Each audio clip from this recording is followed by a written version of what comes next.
Plusieurs manières, avec plusieurs raisons, plusieurs excuses. Le Seigneur dit qu'il a besoin des femmes. Il a utilisé sa science, toute sa connaissance divine et excellente pour te fabriquer pour un but. Et toi, tu es en train de gaspiller ça. Et le peuple pour lequel tu as été envoyé est toujours en train de soupirer. J'ai pris l'exemple de la femme samaritaine. Si elle avait continué son vagabondage, je ne sais pas si la Samarie aurait résisté jusqu'aujourd'hui. Mais à cause d'elle, elle s'est levée, elle est allée poursuivre la vision. La Bible dit que toute la Samarie plut à cause de ce que la femme avait dit. Et tous sont venus vers Christ. Quand Dieu te forme, il te met dans le ventre de ta mère. Ce n'est pas pour rien. Pareil, nous les femmes, quand nous accouchons, Dieu ne forme pas les enfants pour mettre dans nos ventres pour rien. C'est qu'un peuple a prié, soupiré quelque part. Et Dieu a vu que j'ai déjà trop entendu les pleurs des gens ici. Voici la solution. Mais comme lui-même, il ne peut pas descendre, il est esprit, il ne peut pas descendre pour venir toucher, pour venir résoudre le problème. Il fabrique une femme et il la met dans le ventre d'une autre femme. Va résoudre le problème des gens ici. Et tant que tu ne seras pas conscient de cela, ces gens vont continuer à souffrir. Femme chrétienne, tu es une solution pour ta communauté, tu es une solution pour ta famille, tu es une solution pour le monde. Il est important que nous recherchions la vision de Dieu pour nos vies. Le peuple d'Israël a soupiré pendant 400 ans. Pendant 400 ans, la Bible dit que quand il a appelé Moïse, il lui a dit que mon peuple a soupiré pendant longtemps dans la souffrance. J'ai entendu leur cri et je suis descendu. Il a fabriqué Moïse, il l'a mis dans le ventre de sa mère pour être une solution pour Israël. Toi, tu es une solution pour qui? Dieu ne t'a pas créé pour rien. Dieu ne m'a pas créé pour rien. Je rends grâce à Dieu parce que moi, j'ai compris ce pourquoi Dieu m'a créé. Et depuis le jour où j'ai découvert ce pourquoi Dieu m'a créé, j'ai eu la liberté, l'épanouissement. Alléluia.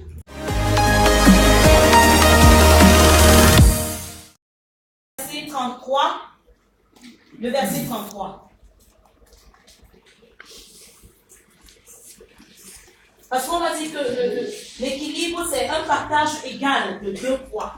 Il faut qu'il y ait égalité. Mais je me suis rendu compte que dans cet équilibre que nous parlons, il ne peut pas avoir équitabilité. C'est pas possible.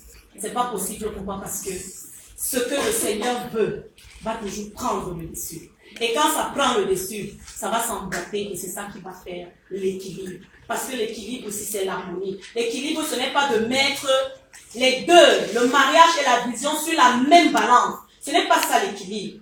Pour espérer qu'on va trouver. Non, mais l'équilibre, c'est d'accepter ce que le Seigneur dit et de se laisser conduire par lui.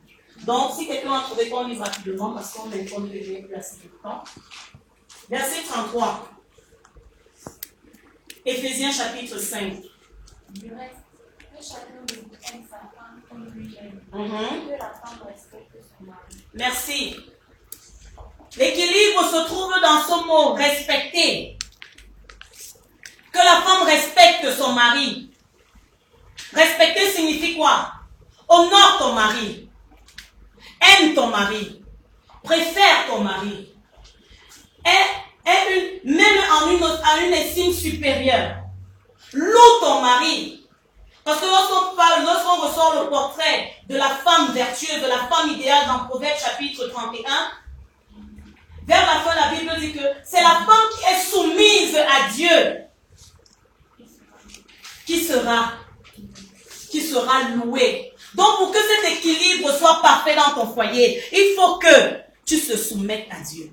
En te soumettant à Dieu, tu vas te soumettre à ton mari. Et parce que tu vas te soumettre à ton mari, vous allez vous emboîter. Vous allez devenir un et après, dans le reste va suivre. Parce que quand tu vas lui dire, chérie, il faut que je retourne à l'école, il va te dire, oui, ça coûte combien? Lorsque tu vas lui dire, je veux engager un commerce, il va te demander, ça coûte combien? Je veux faire un projet, il va te demander de quoi est-ce que tu as besoin parce que tu as compris que le plus important, c'est que je me soumette à Dieu et à mon époux. Merci.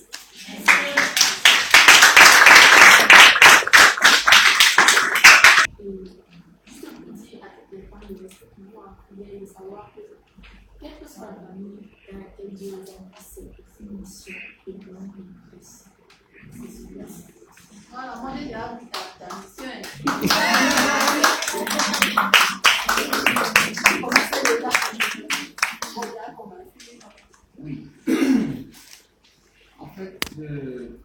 Déjà, merci pour tous les enseignements que nous avons reçus aujourd'hui. Je voulais juste, parce que généralement, lorsqu'on lit le passage qui a été cité précédemment, on parle de talent. Beaucoup de personnes se posent la question de savoir, mais quand Dieu parle de la banque, allez mettre ça à la banque pour tirer des intérêts. C'est quoi la banque?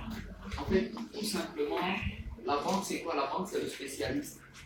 Les moments où vous pouvez avoir un talent naturel, il y a des gens qui n'ont jamais su lire la musique, mais qui savent jouer une guitare. Et le talent, c'est quoi? Le talent, c'est le spécialiste. C'est celui-là qui a des connaissances dans le domaine et vers qui il faut aller pour aiguiser. Donc, on va là-bas. Et lui, maintenant, il produit des intérêts en vous formant. Donc, il produit un plus dans ce que vous avez déjà. Parce que quand vous allez à la banque, vous déposez une certaine somme d'argent et la banque se charge de faire fructifier cela. Donc, la banque, c'est quelqu'un qui a des connaissances. Il peut être chrétien, comme il peut même pas être un chrétien du tout, mais il vous aide à multiplier. On parlait de formation, merci beaucoup. On parlait de formation, l'entrepreneuriat et la formation. Oui. La question, en fait, je ne sais pas comment m'exprimer parce que je suis tellement contente d'être venue ici aujourd'hui. Ah bon? Parce que je traverse une période assez difficile et je veux vous dire que je ne suis pas née de vous, ça fait très longtemps, hein, peut-être 6 mois, peut-être c'est en juin dernier que j'ai décidé de donner ma vie à Jésus et c'est Rodrigue, ici présent, qui a été la première personne à m'en parler. Mais je ne, comme on dit, je l'ai suivi d'une oreille distraite, très distraite.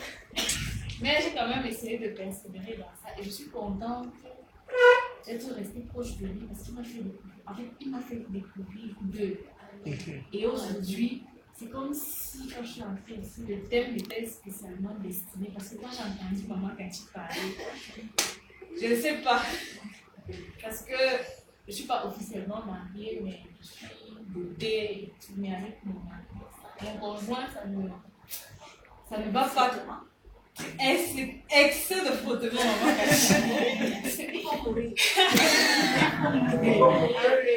Excès de frottement, maman petit. Parce que je ne sais pas, parce que ma question c'est vraiment pour toi, parce que quand je t'ai entendu parler, on a des époux vraiment merveilleux, mais le mien, je ne sais pas encore comment le cadrer. Il est merveilleux. Amen. Je ne sais pas encore comment le cadrer, maman. Tu veux te parler de